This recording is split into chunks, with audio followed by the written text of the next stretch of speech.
وعلیکم السلام ورحمۃ اللہ وبرکاتہ۔ مسلسل روزے رکھنا یعنی کبھی بھی ناغہ نہ کرنا، یہ تو جائز نہیں ہے، اس کی اجازت شریعت نہیں دیتی۔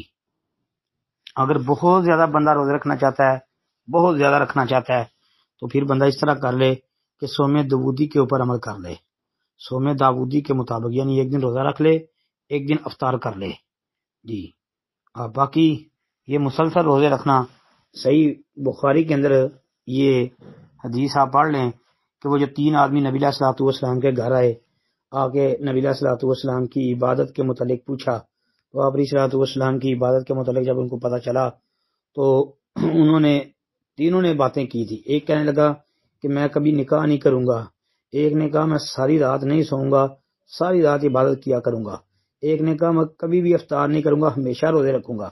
جب نبی علیہ الصلوۃ والسلام گھر آئے، آپ کو پتہ چلا کہ اس طرح 3 آدمی آئے تھے، انہوں نے آپ کی عبادت کے متعلق پوچھا، تو پھر آگے سے انہوں نے یہ گفتگو کی، تو اللہ کے رسول صلی اللہ علیہ وآلہ وسلم نے اس وقت لوگوں کو خطبہ دیا اور اس میں کہا تھا کہ میں تم سب سے زیادہ اللہ سے ڈرنے والا ہوں، تم سب سے زیادہ تقوی رکھنے والا میں ہوں۔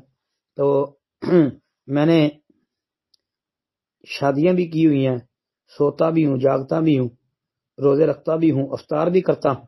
پھر فرمایا کہ جس نے میری سنت سے اعراض کیا، منہ موڑا، بے رغبتی اختیار کی، وہ مجھ سے نہیں ہے۔ تو اس لیے اس کی اجازت نہیں ہے مسلسل روزے رکھنے کی۔ السلام علیکم ورحمۃ اللہ۔